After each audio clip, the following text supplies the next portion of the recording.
Nawalan ng kuryente ang buong bayan ng San Juan. Bumuhos ang malakas na ulan sa madilim na kalsada.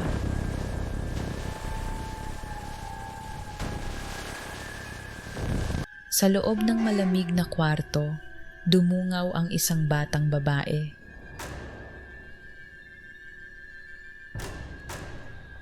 Isang kidlat ang nagpakita ng isang nakakatakot na imahe. Isang malaking anino ang nakatayo sa dulo ng kalsada. Dahan-dahang naglakad ang higanteng nilalang papunta sa kanyang bahay. Rinig ang malalakas na yabag sa basang semento.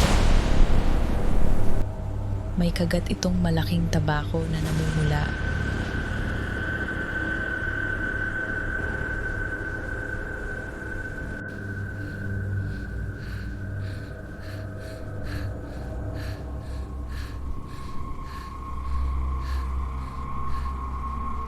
Patuloy ang paglakad ng mga kakaibang binti nito. Umilaw ang nakakatakot na mukha nitong kabayo. Napaatras siya dahil sa matinding takot.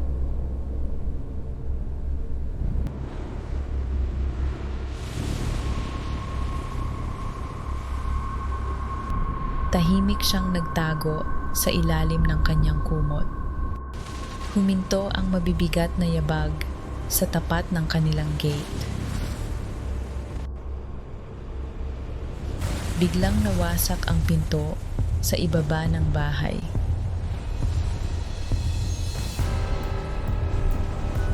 Binalot ng nakakabinging katahimikan ang buong paligid.